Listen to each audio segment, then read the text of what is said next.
saya Tasya Sukma Putri dari Program Studi Sastra Indonesia Universitas Negeri Yogyakarta. Di video kali ini, saya akan memberikan sedikit informasi tentang bagaimana memilih sampah rumah tangga yang baik. Namun, sebelum masuk ke video tersebut, saya akan memberikan informasi apa itu sampah, jenis sampah, dan manfaat sampah. Pengertian sampah. Menurut jurnal yang ditulis oleh Arif Fadilah, sampah merupakan barang sisa yang telah digunakan dan harus dibuang. Jenis sampah. Dilansir dari liputan6.com, sampah dibagi menjadi 3 jenis, yaitu sampah berdasarkan sumbernya, sampah berdasarkan sifatnya, dan sampah berdasarkan bentuknya. Sampah berdasarkan sumbernya. Sampah berdasarkan sumbernya dibagi lagi menjadi 6, yaitu sampah alam, sampah manusia, sampah konsumsi, sampah nuklir, sampah industri, dan sampah pertambangan. Sampah alam merupakan sampah yang berasal dari alam, yang sifatnya liar dan dapat mendaur ulang sendiri. Sampah manusia adalah sampah yang berasal dari hasil pencernaan manusia, yaitu feses. Sampah konsumsi merupakan sampah hasil dari barang konsumsi manusia, seperti kulit pisang. Sampah nuklir adalah sampah yang berasal dari fisi dan fusi nuklir. Sampah tersebut sangat berbahaya bagi lingkungan dan manusia. Sampah industri. Sampah industri merupakan sampah hasil dari kegiatan industri. Sampah tersebut dapat berbentuk padat maupun cair. Dan yang terakhir adalah sampah pertambangan. Sampah berdasarkan sifatnya. Sampah berdasarkan sifatnya dibagi menjadi 3. Sampah organik, sampah anorganik, dan sampah B3. Sampah organik adalah sampah yang mudah busuk dan mudah terurai di dalam tanah. Sampah ini biasanya digunakan sebagai bahan untuk membuat kompos. Contoh sampah organik adalah kulit buah-buahan dan daun kering. Sampah anorganik. Sampah anorganik merupakan sampah yang tidak mudah terurai dan tidak mudah busuk. Contoh dari sampah ini adalah botol plastik, sedotan plastik, bungkus plastik, dan styrofoam. Selanjutnya adalah sampah B3. Sampah B3 merupakan sampah yang dikategorikan menjadi sampah berbahaya dan beracun. Sampah tersebut dapat membahayakan lingkungan seperti tanah, air, atau udara, bahkan membahayakan manusia. Berdasarkan bentuknya, sampah dibagi menjadi 2, yaitu sampah padat dan sampah cair. Meskipun sampah merupakan barang yang harus dibuang, namun sampah juga memiliki manfaat, seperti sebagai bahan pembuatan kompos, sebagai bahan pakan ternak, sebagai kerajinan tangan. Sampah juga dapat digunakan kembali dan dapat menghasilkan uang. Sampah yang dapat digunakan sebagai bahan kompos merupakan sampah organik, seperti daun kering atau kulit buah-buahan. Manfaat yang kedua adalah sampah dapat digunakan untuk bahan makan ternak. Contohnya adalah sawi atau wortel. Namun tidak semua sampah pasar seperti sampah sayuran itu dapat digunakan sebagai bahan makan ternak. Sampah yang dapat digunakan sebagai bahan makan ternak itu adalah sampah yang dapat diawetkan. Manfaat yang ketiga adalah sampah dapat digunakan untuk bahan kerajinan tangan. Contohnya, gelas plastik dapat diubah menjadi tas.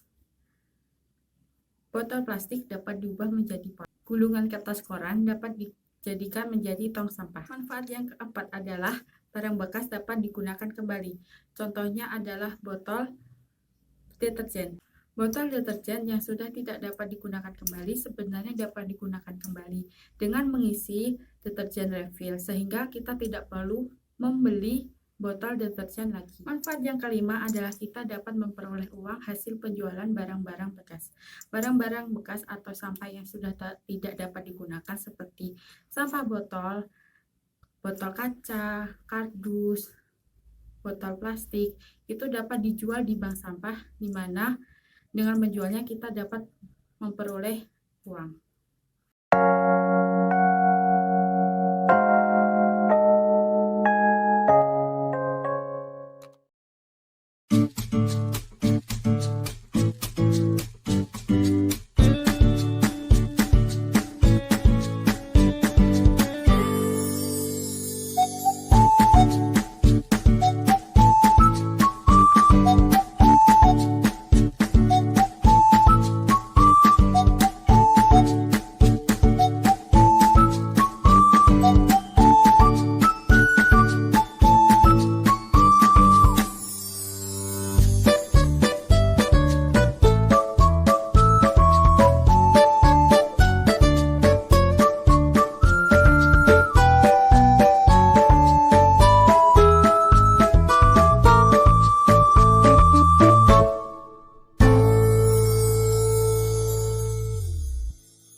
Proses pemilahan sampah merupakan kegiatan yang memiliki banyak manfaat.